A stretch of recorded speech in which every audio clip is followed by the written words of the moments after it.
on the work progress between several ministries, including Ministry of Electricity and Renewable Energy, Petroleum and Mineral Resources, as well as the Future of Egypt Authority for Sustainable Development, who've worked together to establish the new electric power for the new agricultural project supervised by the authority, of course, specifically for the New Delta project, and the comprehensive, sustainable, free area in the New Delta, which has also been announced undergoing development. For more on this, we're now delighted to be joined over the telephone by our guest engineer, Hassan Shabaan, the former assistant head of the Farmer Syndicate. A very good afternoon to you, Engineer Hassan.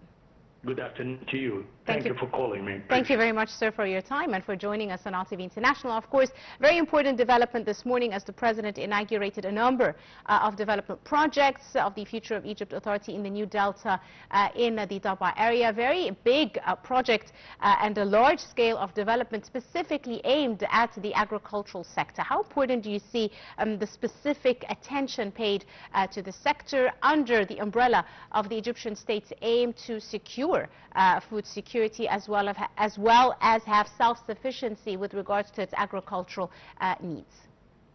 Well, first of all, I would like to appreciate, and I'm surprised from the President's speech, actually, yes, in the inauguration of the station that he inaugurated today. He talks like an agricultural engineer. He accumulated a lot of experience. It's obvious that we're talking now about development. And as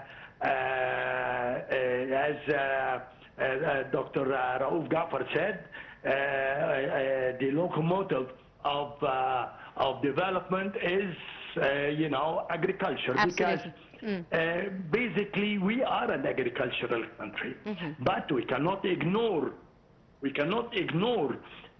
industry because this is the reality of today's world. Yes. So actually the New Delta is a birth of a new area that actually was neglected for so long. It doesn't make sense that you have a very fertile delta between the Rashid and Damyata branches of river, and a completely neglected desert in the west side. I think this project is a great project. It will create a new area to relocate the massive population in Egypt, actually. But what we really need this time is to engineer the mix of the expertise that will be located in these areas. Right. Yes, we will grow certain crops, but these crops will be the raw material of certain industries. Right. Like many moons ago, like 25 years ago, we thought of mobile plants that will go to the fields of tomato and make the juice over there, and put it in huge jars, and just take these huge jars from the field straight to the factories, and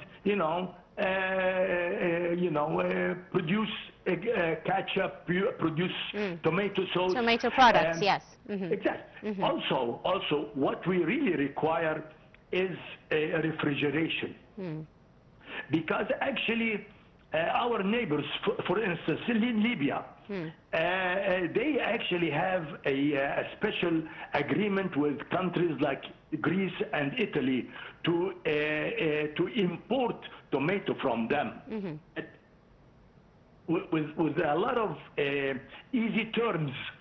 We could provide Libya with all the requirements of their tomato requirements. Right. But we need to coordinate with them. Right. We need to talk to them. Also, I would like to draw your attention, and everybody who's listening to us and watching our program, yes, that once you change the face of the desert from completely sand to a green carpet, this actually will attract a lot of clouds, because humidity will be more. And today the desert is acting like a huge mirror, and actually it's kicking out all the clouds. You know, it reflects, and the heat actually just kick out all the clouds. So once you put this thin green blanket, whatever it is, fruits, vegetable, anything in this area, it will attract and it will change the climate. Absolutely. Also, I would like to say something.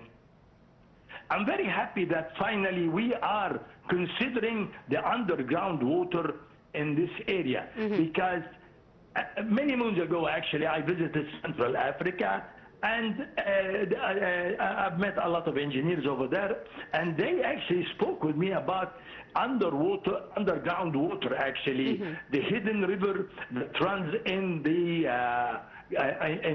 Western Desert.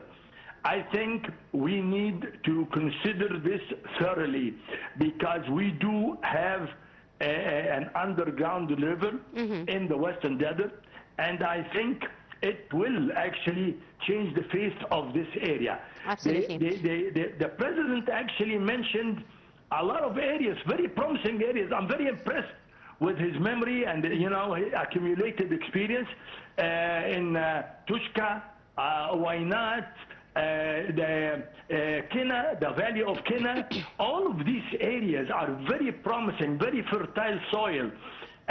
But we need to choose the right crop, the right industry, refrigeration, silos, whatever it is. Indeed, Engineer Hassan. Yeah. Yes, what you're discussing, what you're talking about, if I understand you correctly, is a more integrated approach where you have a hub, if you may, where there's agriculture on the one hand and industrialization of the produce on the other hand. Right. Engineer Hassan, also, as you mentioned, water, they are different water resources, and as the President mentioned, a special route was actually dug to transfer water to this new Delta project, making use of water that used to go to waste all the way down to the Mediterranean Sea. How do you see the provision of the needed water for these agricultural projects in terms of such projects, sir? Well, actually, what we've seen today is something very impressive. Absolutely. But we need to utilize every drop in the right place. Also, I would like to give an advice. I think our agricultural formula requires a lot of massage, meaning the new areas actually should be allocated for vegetable and fruits, and the dark soil of the delta and the valley should be for the what we call strategic crops. It doesn't make sense that we grow clover, you know, clover leaves, which is clover is a berseem. The total area of clover equals the same area that we grow wheat. It doesn't make sense. Why don't we just grow all of this area as wheat and grow the clover outside the valley? I mean, in the new area, because actually clover will improve the soil conditions and stabilize the sandy soil. A lot of things we require management.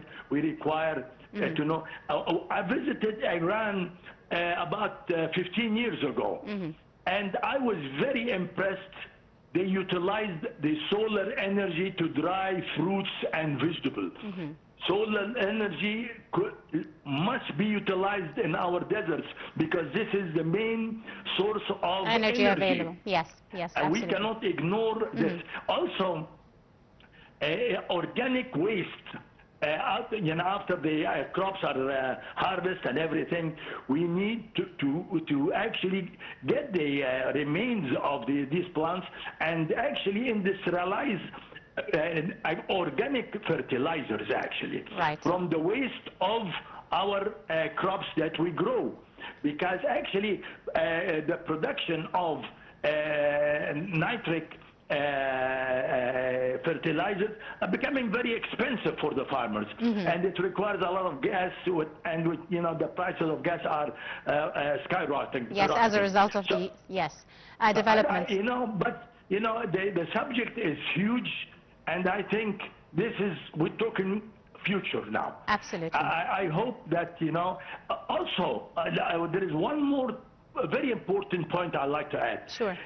You might not be able to actually grow crops that you really require all the time because lack of water. But again, you could change the face of the desert by growing plants that could be irrigated by salty water from the sea, the halophyte. This is a plant, and I'm very sure that the Ministry of Agriculture have a lot of experience in this. Yes. This is a plant that actually could be used as food for camels, for instance. We could have open areas, you know, meadows like Australians, hundreds of thousands of faddans for camels, actually, biggest farm for camels, instead of importing camels from Sudan and other countries. Right. There is a lot of ideas. Absolutely, absolutely. Yeah, absolutely. You know, the program, I don't want to actually take more time than this, but, you know, good luck. And thank you very, very much. I'm very happy with the terms that the president have used. Absolutely, and the ideas, and you know, it's excellent actually. Indeed, I'd like to thank you very, very much, Engineer Hassan Shabaan, the former assistant head of the Farmers Syndicate. Many thanks, sir, for your time and your insight, and for joining us on our coverage here on Nile TV International. And of course, in today's address,